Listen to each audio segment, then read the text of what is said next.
পশ্চিমবঙ্গ লালন মেলা সমিতির পরিচালনায় নদিয়ার ভীমপুর কদমখালি এলাকায় শুরু হয়েছে ঐতিহ্যবাহী লালন মেলা।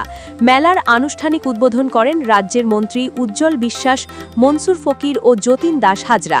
উদ্বোধনী অনুষ্ঠানে উপস্থিত ছিলেন একাধিক বিশিষ্ট ব্যক্তি ও লালন প্রেমী মানুষজন। লালন ফকিরের ভাবধারা ও মানবতাবাদী আদর্শকে পাথেয় করে ১৯৯০ সালে সর্বপ্রথম ভীমপুর কদমখালিতে এই লালন মেলার সূচনা হয়। এরপর থেকে টানা ৩৪ বছর ধরে প্রতি বছর নিয়মিতভাবে এই মেলা অনুষ্ঠিত হয়ে আসছে। ৪ দিনব্যাপী এই মেলায় পশ্চিমবঙ্গের বিভিন্ন জেলা থেকে বাউল শিল্পীরা অংশগ্রহণ করেন। পাশাপাশি বাংলাদেশ থেকেও সুনামধন্য বাউল শিল্পীরা এসে লালন গীতি পরিবেশন করেন। মেলায় একাধিক মঞ্চে সারা রাত ধরে লালন ফকিরের ভাবাদর্শকে সামনে রেখে বাউল ও লালন গীতির অনুষ্ঠান চলে। ৪ দিনের মধ্যে একদিন কবিগান এবং বাকি ৩ দিন বাউল ও লালন গীতির অনুষ্ঠান অনুষ্ঠিত হয়। এই বছর মেলার মোট খরচ প্রায় ১২ লক্ষ টাকা বলে জানিয়েছে আয়োজক কমিটি। এই প্রসঙ্গে পশ্চিমবঙ্গ লালন মেলা সমিতির সহসভাপতি দিলীপ মণ্ডল জানান, লালন ফকিরের গান ও দর্শন কবিগুরু রবীন্দ্রনাথ ঠাকুরকেও গভীরভাবে প্রভাবিত করেছিল। লালনের সেই মানবিক দর্শন ও সম্প্রীতির বার্তা ছড়িয়ে দিতেই দীর্ঘদিন ধরে এই মেলার আয়োজন করা হচ্ছে। তিনি আরও জানান, ভিক্ষার অর্থ সংগ্রহ করেই মূলত এই মেলার আয়োজন করা হয় এবং এপার বাংলা ও ওপার বাংলার মানুষের মিলন ক্ষেত্র হয়ে ওঠে এই লালন মেলা। মেলা চলাকালীন বহিরাগত শিল্পীদের জন্য বিনামূল্যে থাকা ও খাওয়ার ব্যবস্থা করা হয় সংগঠনের তরফ থেকে। স্থানীয় বাসিন্দারাও স্বতঃস্ফূর্তভাবে এই কদিন মেলায় অংশ নেন। লালন মেলা এই এলাকার আবেগ ও সংস্কৃতির অবিচ্ছেদ্য অঙ্গ।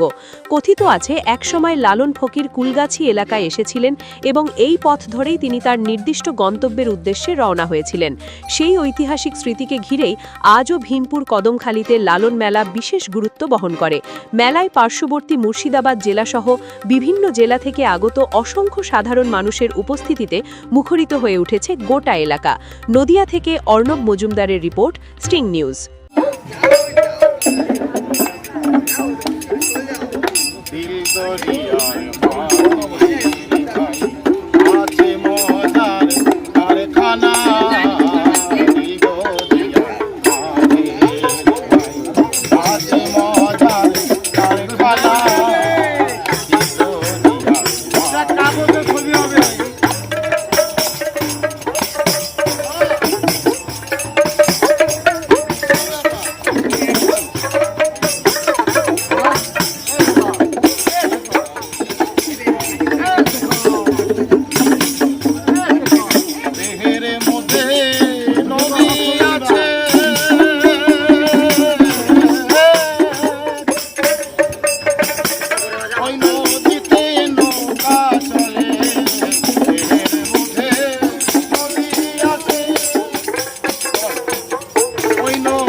লালনের মাতলো না।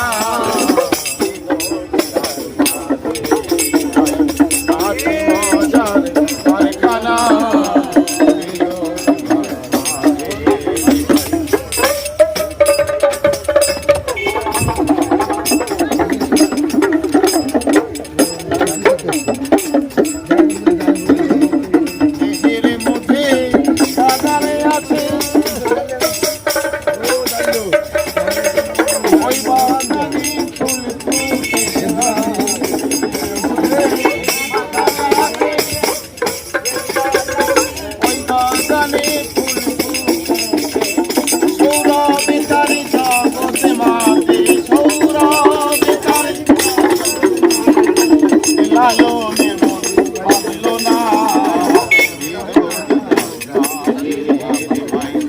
আছে মজার কারখানা